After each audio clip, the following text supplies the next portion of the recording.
Hi, this is Regina Y. Favors with Pre-Singles Counseling. This is part of my Pre-Singles Counseling coaching curriculum where I design lessons and case studies based in the psychology literature on different topics. This Pre-Singles Counseling is targeted to three types of individuals. The first individual is a person who is interested in becoming single. That means that person is not necessarily interested in dating or entering the marriage market.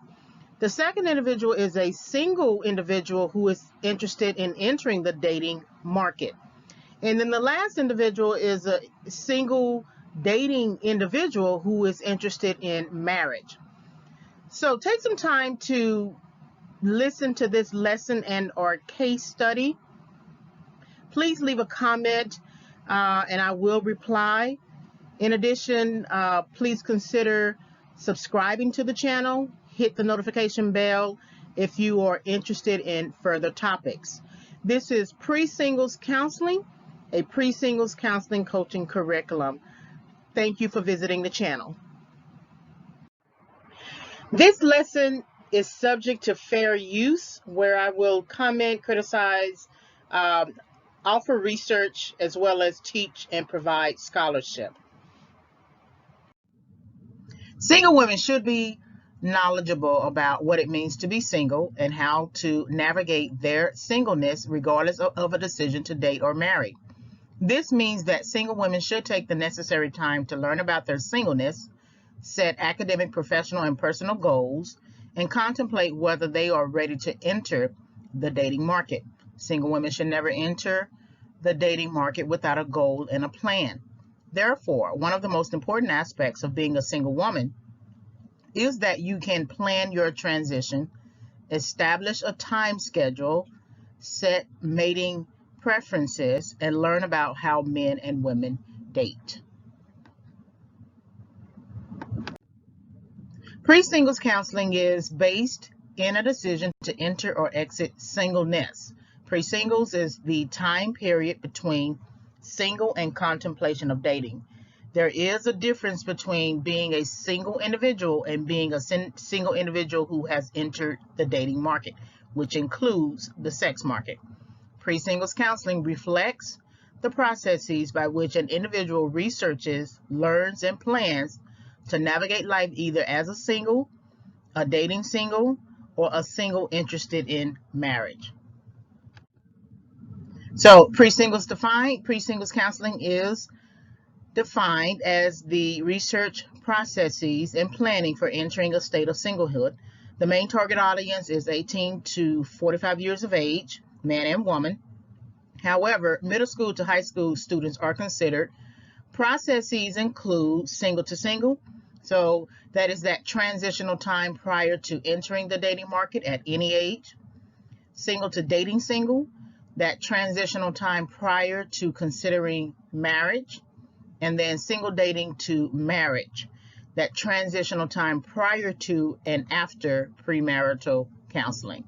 Pre-singles counseling is the immediate strategy of adopting life plans to manage the self as a responsible individual adult up to and including a major life change. So here are some pre-lecture discussion questions. So are you single? This question means single without separation or dating rotation or on again, off again, boyfriend, or any other romantic relationship, including rebounding and dating. Why are you single? Are you enduring a recent separation from a romantic partner? Do you plan to remain single? What are your plans to change from single to a member of a romantic couple or marriage?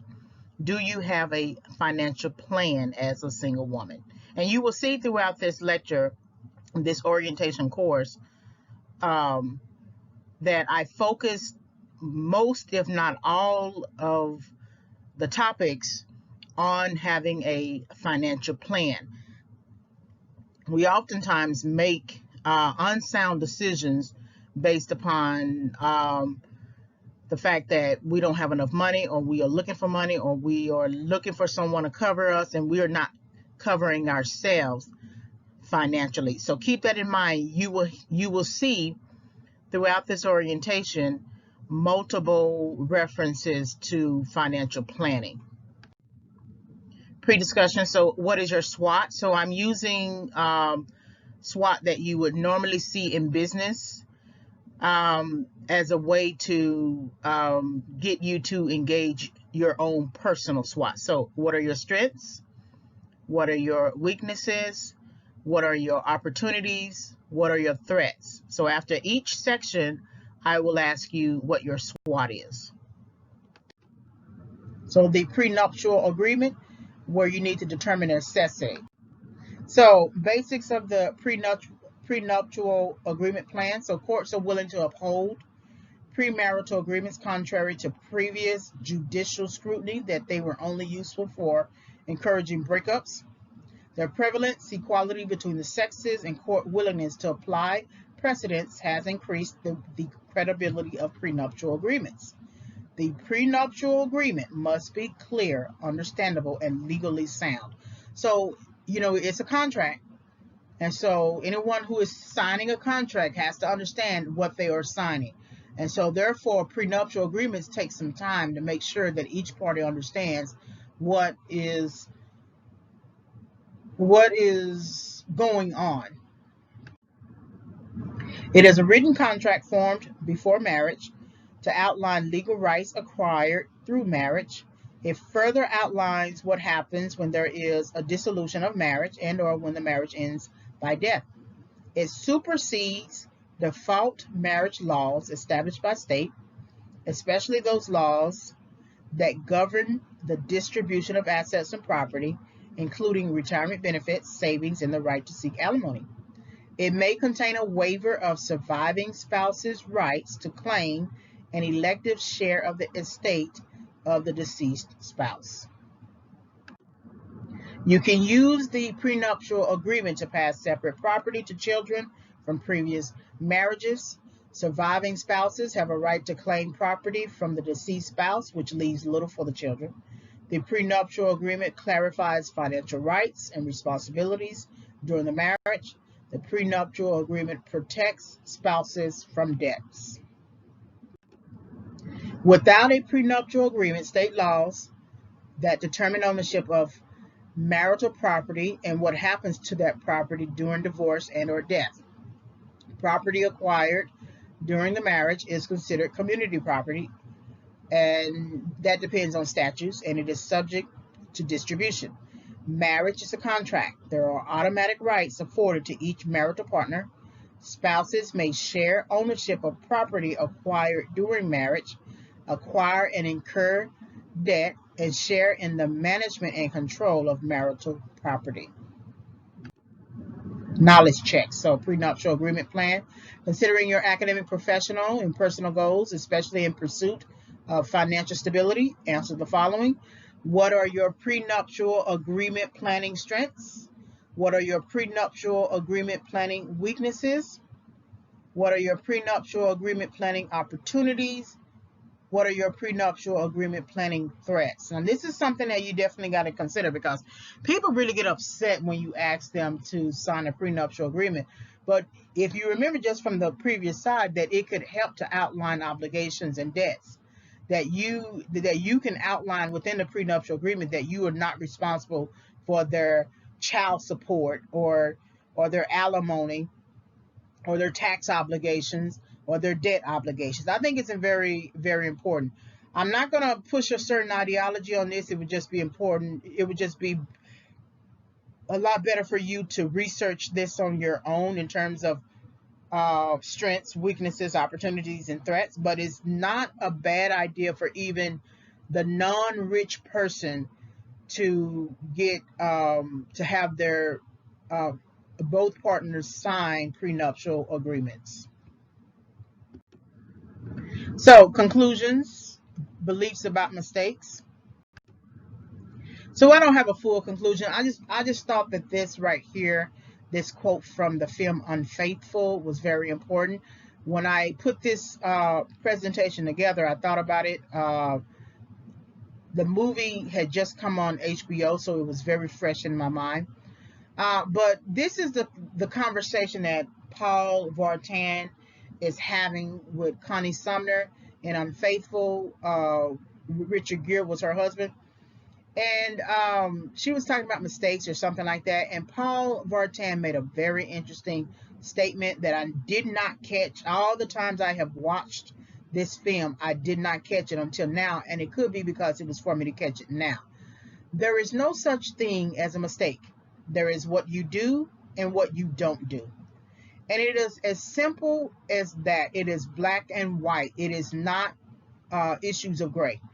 That there is the thing that you do, and then there's the thing that you don't do.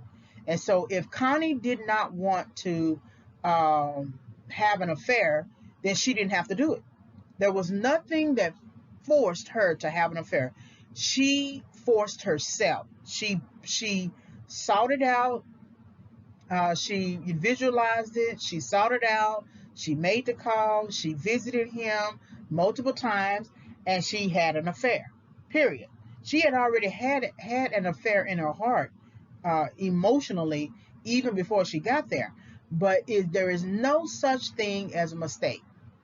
There is what you do and what you don't do, and that's what I want to leave you with.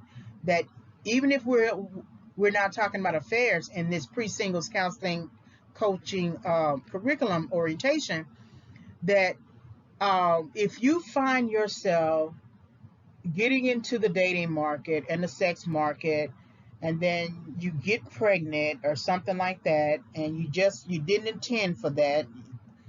You say that out loud. I didn't intend for that. I wasn't planning for that. Well, you actually were planning for that, because if you didn't use any protection, right, you were planning for it. But this is something, if you date with purpose, if you date with a goal, as a single individual, this will help you to hedge against that particular issue. If you don't want to have sex to lead with a baby, then you need to push for the partner to use contraception, or you need to push for yourself to use contraception, or perform a number of strategies like the pull-out game. I don't know. But this is you living a single life with purpose, with a plan, with a goal, so that things like this just don't pop up. And you say, oh, I didn't mean to. I'm sorry. I should have done better. Okay. Because you can't say that all the time. Once the child is here, that's the rest of your life. Once you get with the wrong partner who might introduce you to drugs, that is an addiction that's going to take some time to get over and resolve.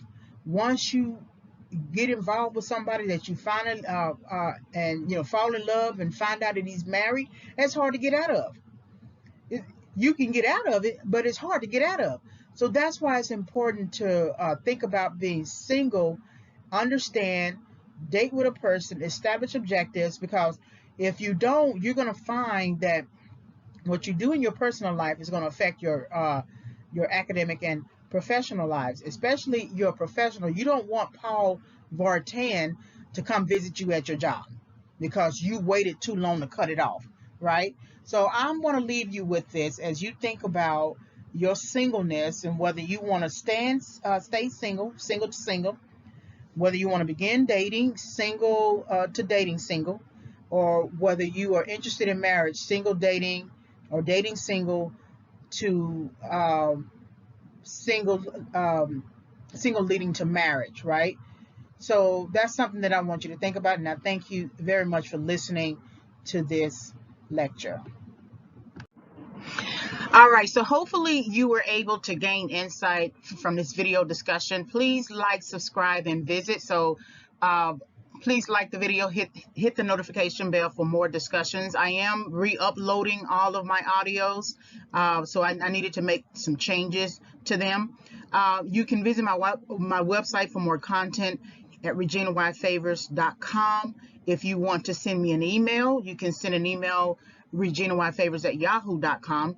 Please also purchase the book. It's going to come out in spring 2021. So I had to make changes to my book to update it, and I also updated the title. So the original title was Bait, Hook, and Switch, Confessions of a Rebound Girl, and I have updated the title to Toxic Encounters, Why People Pursue Rebound Relationships. So right now I'm still basically editing it, and I want to make it available in spring 2021. So thank you very much for visiting my channel, and I am Regina Y. Favors. Have a great day.